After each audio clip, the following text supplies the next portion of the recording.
de foi, une parole de vie, une parole d'espoir. Vous assistez à l'émission Parole de vie. Mais une fois que je me retrouvais seule, je me sentais triste. J'étais tellement vide. Depuis toute petite, j'ai vécu en fait dans un foyer aimant, une famille structurée avec un père, une mère, des frères et sœurs. Donc avec beaucoup d'amour, beaucoup de partage, on s'amusait énormément. Mais malgré ça, j'avais une tristesse, un vide à l'intérieur de moi que je comprenais pas pourquoi. Donc je me sentais bien que lorsque j'étais entourée de ma famille, de mes amis. Mais une fois que je me retrouvais seule, je me sentais triste, vide. Même je trouvais pas vraiment ma place dans ce monde. Je sentais que j'étais pas à ma place. Malgré que j'avais cet amour de ma famille, de mes proches, j'étais tellement vide que je demandais même à Dieu pourquoi j'étais sur cette terre et pourquoi il m'enlevait pas en fait. Donc j'ai voulu combler cette tristesse avec la vie sentimentale. Donc j'ai eu 2 relations auparavant qui s'est achevée avec encore plus de tristesse. Après chaque rupture, c'était encore plus difficile. Donc je suis rentrée dans une relation où tout avait l'air d'aller bien. Donc c'était une personne gentille qui prenait soin de moi, mais moi j'avais rien à donner à cette personne. J'avais pas d'amour, j'avais rien en fait à lui donner. Donc plus le temps passait, plus cette relation en fait elle se creusait. Mais à l'intérieur de moi, j'avais aussi toujours ce désir de chercher Dieu. Donc je savais pas en fait ce vide, il était dû à quoi. Donc j'ai essayé aussi de rentrer encore plus dans cette relation qui a duré 7 ans tout de même. Mais à un moment donné, on a même vécu ensemble.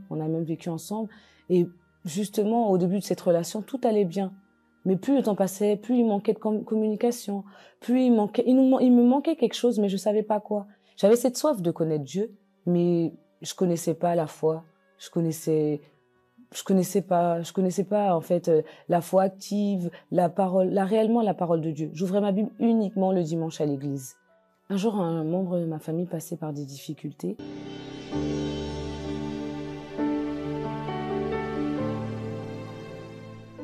Mais au final, la parole m'a réellement touchée. La manière dont la parole était annoncée, comment elle était dite sans filtre. Moi qui pensais que j'avais pas de problème, que c'était normal de souffrir, je me suis rendu compte que Dieu, c'est pas ce qu'il voulait pour ma vie, que cette tristesse n'était pas normale en fait. Et c'est à ce moment-là que s'est présentée en fait une campagne d'Israël. Je savais réellement pas ce que c'était. Mais je me suis dit, j'ai rien à perdre, je vais me lancer. À cette époque, j'étais avec mon copain. Et je voulais vraiment investir dans la foi, changer. Mais lui, c'était pas ce qu'il voulait. Et je me suis lancée dans cette campagne justement pour que Dieu vienne à le changer, qu'il vienne à se convertir. Mais Dieu m'a révélé tout simplement, c'est moi qui voulais changer. Donc je me suis lancée dans cette campagne avec beaucoup de difficultés parce que j'ai dû briser mon orgueil, demander pardon à des personnes qui eux-mêmes m'avaient fait souffrir. J'ai dû renoncer à la musique parce que quand je dis la musique renoncer, c'est en fait le temps que je passais à écouter énormément de musique. Ce temps-là, je l'ai rentabilisé pour vraiment apprendre la parole de Dieu, lire des livres dans la foi, vraiment me concentrer, venir plus à l'église. Je me suis rendu compte que cette personne et moi, on n'avait pas forcément d'avenir. C'était plus difficile pour moi de prendre la décision, ça m'a pris un peu plus de temps, mais la rupture n'a pas été douloureuse comme avant. Parce que c'est Dieu lui-même qui m'a révélé que cette personne et moi, on n'était pas faites pour être ensemble. Parce qu'on n'avait pas la même vision, on n'avait pas la même optique. Donc moi, je me suis beaucoup plus rapprochée de Dieu, je me suis blindée dans la foi. Par la suite, j'ai continué à persévérer dans la foi. Une autre campagne s'est présentée. Donc j'ai décidé en fait de sacrifier pour l'acquisition en fait de mon appartement. Donc c'était difficile parce que acheter seule, les banques me refusaient des prêts, ils trouvaient que j'étais pas solvable en fait tout simplement. Et par la suite, Dieu a permis que une banque me répande en fait une suite favorable à mon prêt. Donc par la suite, j'ai eu l'obtention de mon prêt, j'ai pu faire les démarches nécessaires. Aujourd'hui, je suis le propriétaire d'une maison, pas trop loin de mon travail de l'époque et de l'église, donc avec un jardin, une grande chambre, un salon, et cela me convient parce que j'ai pu l'aménager selon mes goûts. Par la suite, j'ai cheminé dans la foi, j'ai conquis un travail, j'ai conquis plein de choses, mais je savais je sentais en fait qu'il me manquait encore quelque chose. Je me suis donné corps et âme dans le jeûne, dans la prière. J'ai dû aussi ouvrir main de ma volonté. J'ai dû ouvrir main de tout ce que je pensais. Parce que pour moi, je méritais pas en fait tout simplement le Saint-Esprit. Pour moi, il fallait être parfaite pour avoir cette nouvelle identité. Mais Dieu m'a montré en fait que personne ne mérite. Personne ne mérite et personne ne sera parfait. Mais c'est ce qu'on lui donne. Et si on lui donne, lui aussi nous donnera derrière. J'ai décidé en fait tout simplement de dépendre totalement de Dieu. J'ai renoncé aussi à cet emploi qui me prenait énormément de temps, qui m'empêchait d'avoir du temps pour ma famille, pour moi-même. Dieu m'a honorée parce qu'il m'a baptisé de son esprit. Et c'était totalement différent parce que à l'intérieur de moi, j'avais cette paix que j'avais jamais connue. Et c'était tellement étrange que je savais pas ce que c'était en fait. J'avais cette joie, j'avais cette paix, j'avais cette patience, cet amour aussi pour les autres. J'ai toujours aimé les gens, mais là je les voyais de manière différente. C'était totalement différent. J'avais une patience parce que j'étais une personne pas patiente, mais pas du tout. Mais cette patience est venue. Je sentais en fait qu'il y avait quelque chose qui était totalement différent à l'intérieur de moi. Sur le coup, je savais pas réellement que c'était le Saint-Esprit, mais Dieu me l'a confirmé avec le temps.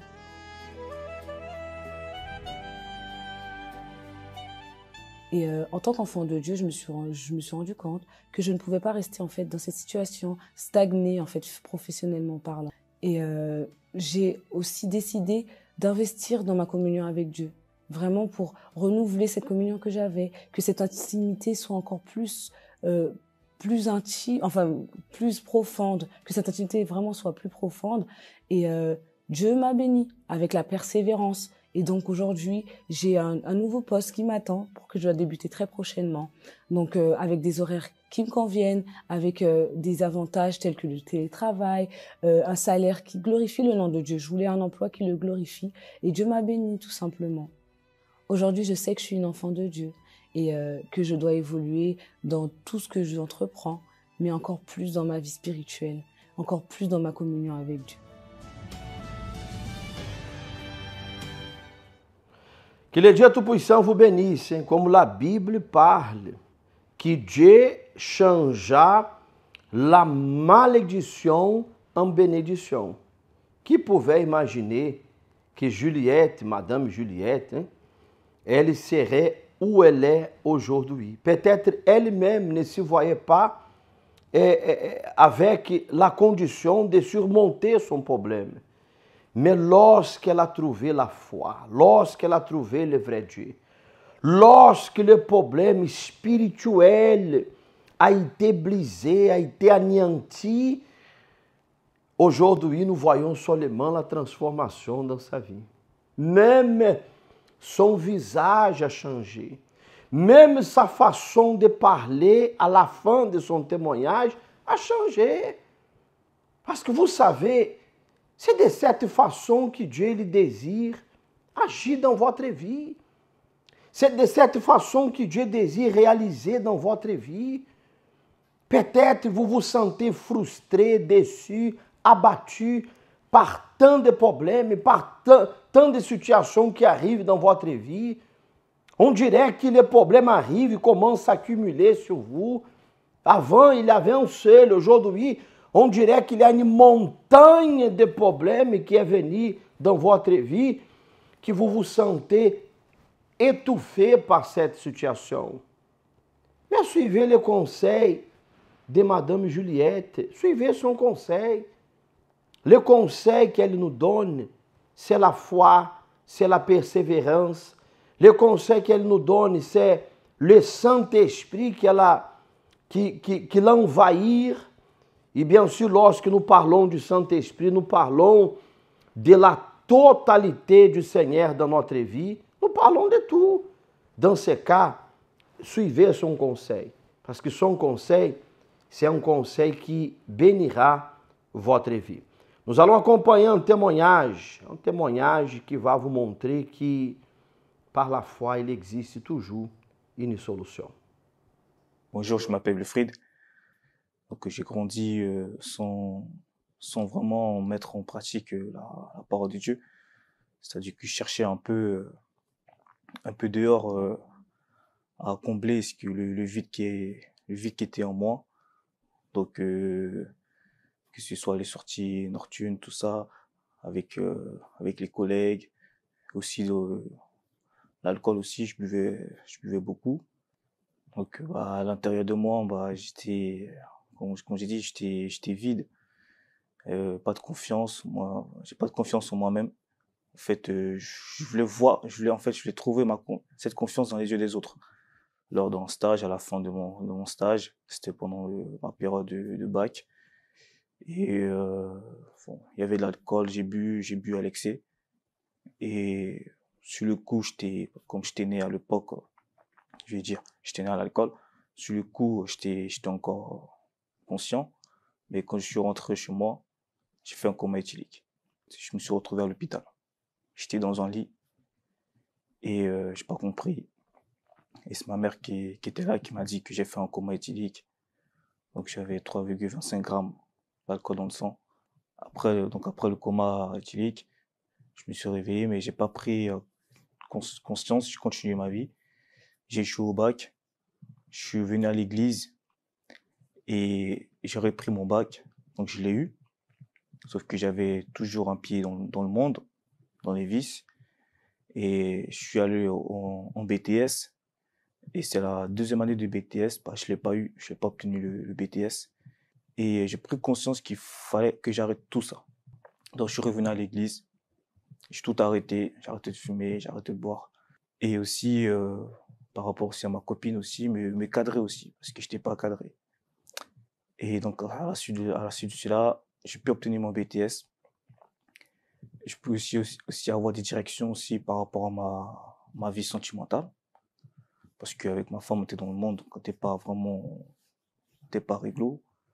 Ma femme aussi, par le changement qu'elle a vu à l'intérieur de moi, elle a commencé à venir à l'église. Moi, en 2016 aussi, j'ai obtenu ma licence parce qu'après le BTS, j'ai poussé encore plus loin. Je voulais aller en licence pro. Donc, je suis allé en licence et j'ai obtenu ma licence. Et à la suite de la licence, j'ai pu obtenir un travail. Donc, j'ai accepté de ce travail en espérant que par la suite, le salaire va augmenter et que aussi le coefficient aussi sera modifié. Donc, pendant 4 ans, je demandais une augmentation qui n'a pas abouti en fait. Ils m'ont pas augmenté. Donc, je me suis accommodé, je suis resté dans cette entreprise. Je voyais pas de perspective d'évoluer ailleurs. Et aussi, comme il y avait qu'un seul salaire, ma femme était en train de terminer ses études. Je voulais pas aussi prendre l'engagement de quitter cette entreprise et qu'on se retrouve en fait dans les difficultés financières. J'ai eu l'audace de prendre la décision de démissionner de l'entreprise dans laquelle j'étais, mais aussi de démissionner sans préavis, une façon d'être dépendant totalement de Dieu à 100%. Et vers mi-février, en fait, il y avait une offre qui circulait un peu sur le site parce que j'avais tellement postulé à toutes les offres dans mon domaine. Bon, j'en voyais d'autres qui défilaient, que j'avais déjà postulé. En fait, j'avais un peu tout vu. Mais il y en avait une que je n'avais pas postulée parce que c'était une mission d'intérim de 6 mois. Et fin février, toujours dans les recherches, je voyais encore cette offre encore qui apparaît. Et c'était la seule à laquelle je n'ai pas postulé. Tout le reste, j'avais tout postulé. Je me suis dit, je postule. Ça se trouve peut-être derrière, il y a un CDI. Donc j'ai postulé. Et en effet, 2 jours après, la chargée de recrutement pour ce poste, elle m'a contacté. Donc elle m'a expliqué en fait la mission. Et elle m'a dit qu'est-ce que moi j'attends en fait. Et moi j'ai dit ce que moi je veux, c'est un CDI. Je veux bien un CDI. Bon, j'accepte cette mission, mais le but en fait derrière c'est pour un CDI.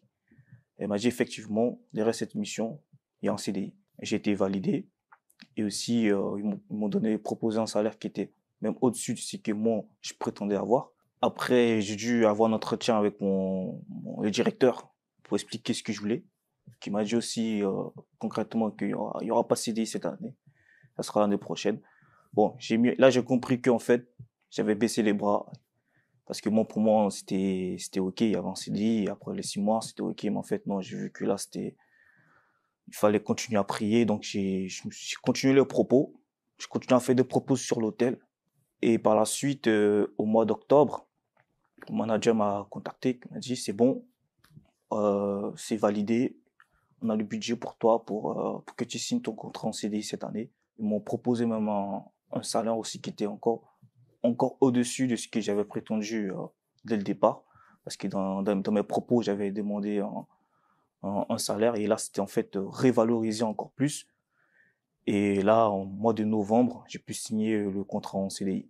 Donc, grâce aux chaînes de prière et aussi aux propos qu'on fait sur l'hôtel, j'ai réussi à me délivrer des addictions que j'avais et aussi du manque de confiance en moi. Donc, j'ai plus confiance en moi, je ne doute pas. Et aussi, dans mon mariage aussi, avec ma femme, on a évolué, on s'entend très bien. Et aussi dans la famille aussi, parce que avec ma mère, ça se passe bien. Avec aussi la famille du côté de ma femme aussi, ça se passe bien. Donc, j'ai compris qu'en fait, en pratiquant la foi, pas seulement venant pour écouter, en pratiquant la foi, j'ai vu que ma vie, elle a changé. Elle a complètement changé. Et aussi, pour moi, le plus important, c'est le Saint-Esprit. Parce que si on n'a pas le Saint-Esprit, tout ce qu'on a, en fait, c'est volatile, en fait. Et le Saint-Esprit me permet de tenir dans la foi. J'ai compris qu'en fait, que non, il fallait rester, il fallait pratiquer la foi, mais il fallait pas seulement venir pour avoir du succès, mais pour avoir la présence de Dieu en moi. Et pour moi, c'est le plus important. Il y a une différence énorme entre se considérer enfant de Dieu et en être un véritablement. Et cela, comme beaucoup de personnes le pensent, n'est pas une question d'opinion et d'argument.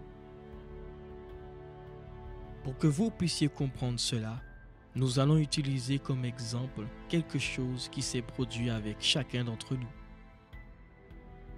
Tout être humain qui a déjà vécu dans ce monde ou qui est vivant, premièrement un jour, a dû être conçu, puis il est né. Et quand cela est arrivé, un enfant de plus est arrivé dans ce monde. C'est le processus naturel de tous les êtres humains et de ce fait de tous les enfants. Avez-vous déjà vu un être humain surgir ou être créé de rien? La réponse est non. Même les tentatives déjà effectuées de clonage humain n'ont pas eu de résultats satisfaisants. Il y a certaines choses qui sont inséparables de leur processus, et être un enfant est l'une d'entre elles. Si les enfants des hommes ont leur processus de conception, que dire des enfants de Dieu? Est-ce les mêmes qui sont nés de ce monde? Jésus a répondu à cette question.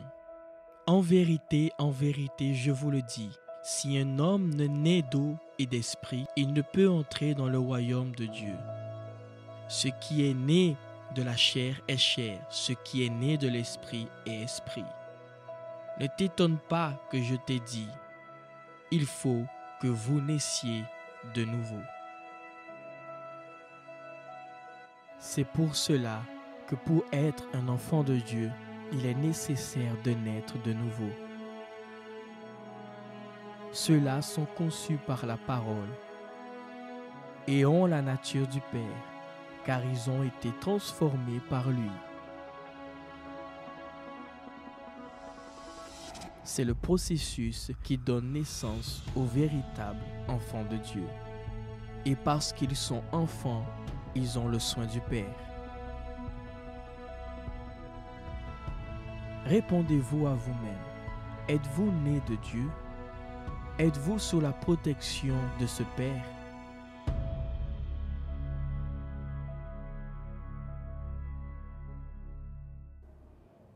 Dieu, il veut transformer votre vie. Les témoignages que nous avons vous montré aujourd'hui dans cette émission Parole de vie, soit le premier témoignage, le deuxième témoignage, il vous montre exactement des points qui sont tellement importants des personnes qui ont une certaine un âge. Je ne suis pas en train de dire qu'ils sont déjà âgés, des jeunes qui vivaient en réalité une vie complètement détruite.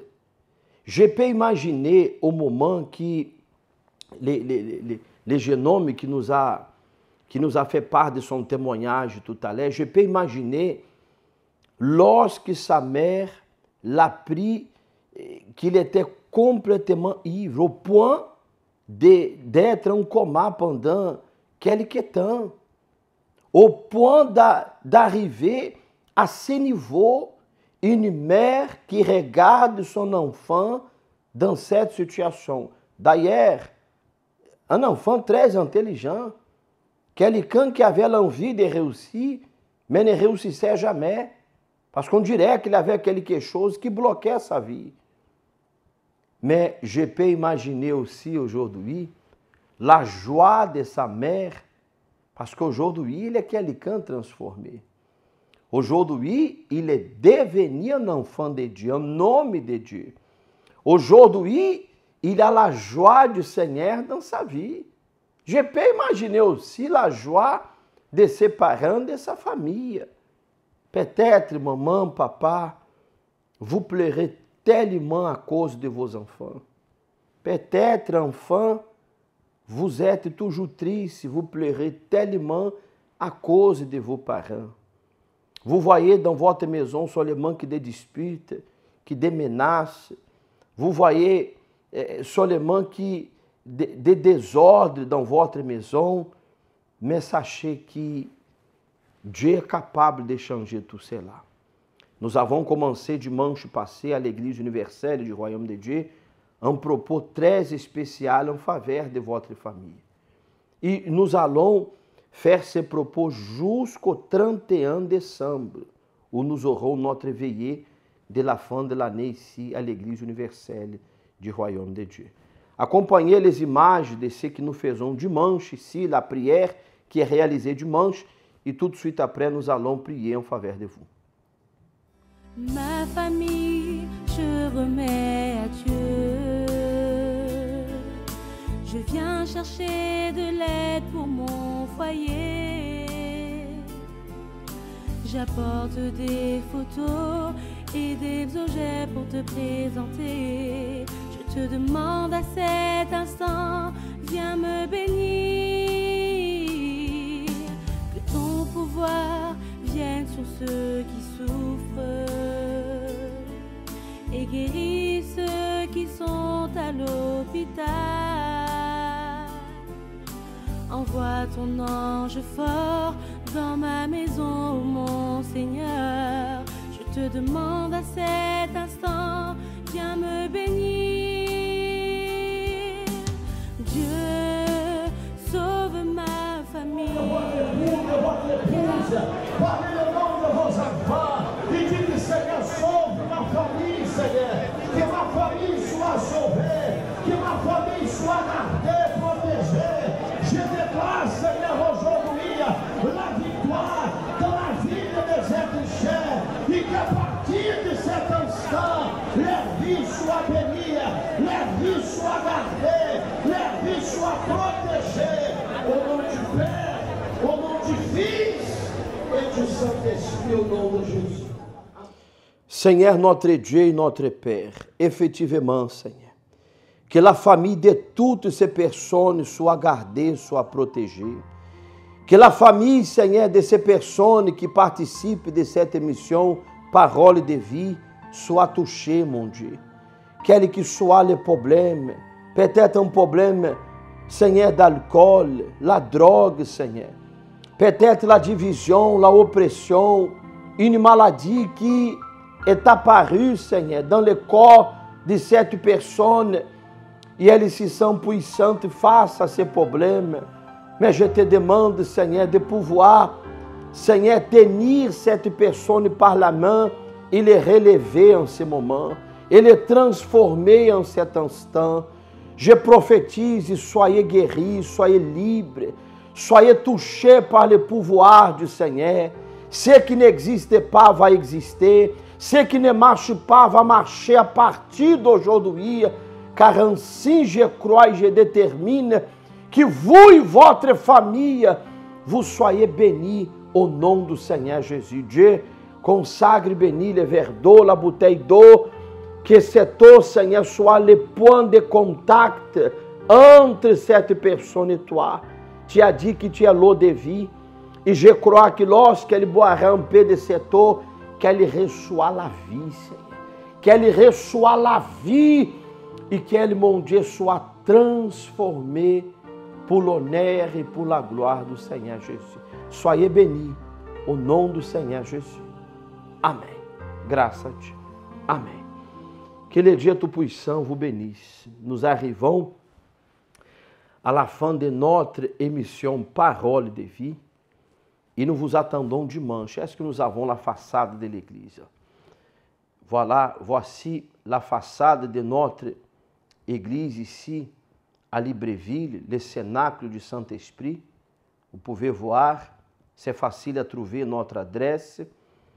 Si vous avez besoin d'aide, soyez avec nous ce dimanche. Nous allons élever une grande clameur en faveur de toutes les familles et de tous ceux qui ont besoin de voir Dieu agir dans leur vie. Que le Dieu Tout-Puissant vous bénisse, à vous et à toute votre famille.